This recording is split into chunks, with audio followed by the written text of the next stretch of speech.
This week, the internet was treated to the brand new, more full trailer for the remake, reboot, possibly sequel of Godzilla, which will be hitting theaters this May. And that's what we're going to talk about right here in the Man Attic. I'm Kevin Polly. And I'm Brian Hatcher. And this is a real deal short take look at the new Godzilla trailer. You know, I got to tell you, this really shocked me, the level of scope and the level of emotion that seems to be present in this trailer. What did you think? Well, I would definitely say that if there's one word I would use to describe the trailer, it's scale. Well, it definitely. I mean, the city shots are just, they're amazing. I mean, and not just because, well, you know, Godzilla happens to have scales. He does have a lot. But you really get a sense of how huge Godzilla is. Now, you never really get to see all of Godzilla. And that's for the better, I think. Yeah, I mean, it's certainly clever marketing. You don't want to show too much too soon. But, you know, a creature that big, you really wouldn't get to see all of them. And it's also smart, I think,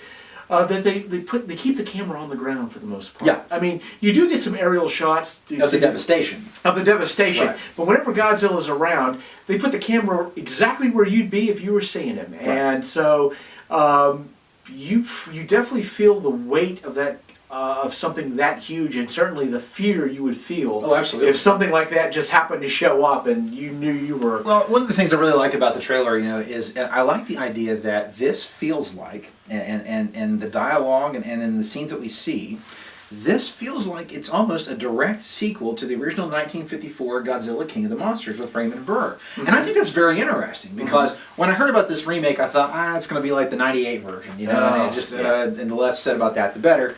When Ferris Bueller, the professional, and Hank Azaria, the voice of Mo in The Simpsons, can't save your film, your film is unsavable. Yeah. It is truly unsavable.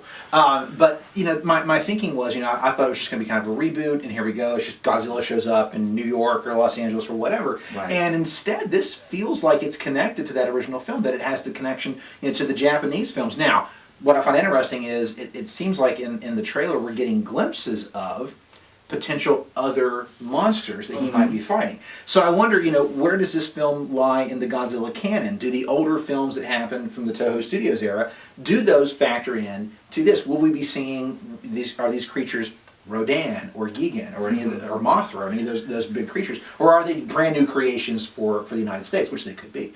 But I love the fact that we're seeing a huge, like, it feels like there's a lot at stake in this film.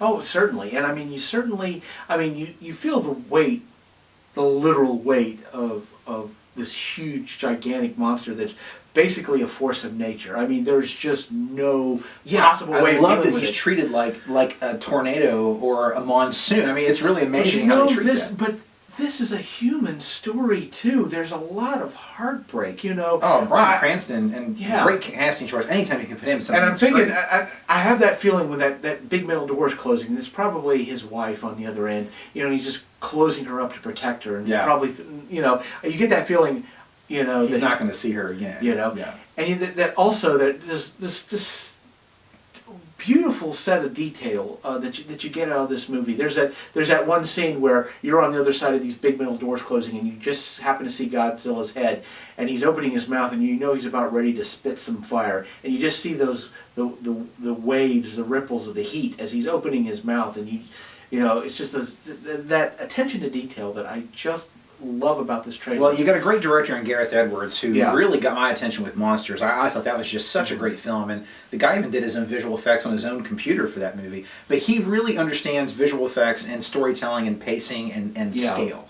Monsters definitely showed that. And again, with Monsters, you do get to see these creatures, but it's glimpses here and there, and it's only really at the very end that you finally see those creatures, and it takes multiple camera shots to really drink in what it is that you're seeing. Right. And I think we're going to see a lot of that in Godzilla, and that's not a bad thing. What I really liked about the trailer is that there is this sense of, this emotion, this sense of loss and tragedy, and even the terror of something like this happening. I was not expecting that. I was really thinking this would just be, you know, kind of just a straightforward science fiction monster movie, but boy, it really seems like they're really going into a lot of humanity in this. Oh, and I think that, so. of course, is what would really make the film work, I think. Oh yeah, certainly if the movie fulfills even half of the promise of this trailer, I think we're in for a very interesting. Oh, it'll definitely stand out in the field this summer, and it's going to be a pretty packed summer, you know. So, Yes. you know, for those of you watching at home, what did you think of the trailer? Are you as excited about it as we are? Because I got to tell you, this is one of those movies that,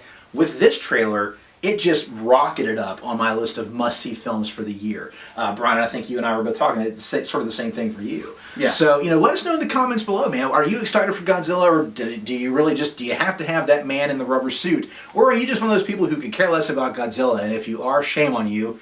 You're un-American. I don't care if it is a Japanese property, you're un-American. Yeah, exactly. The simple fact is Godzilla is coming back in a very big way, and we here in the Man Attic couldn't be any more excited. So remember, let us know in the comments below. Don't forget to like and subscribe. Find us on Facebook, Twitter, and Google+. That's all going to be in the description below. And again, thanks for joining us on this Real Deal Short Take. We'll see you next time.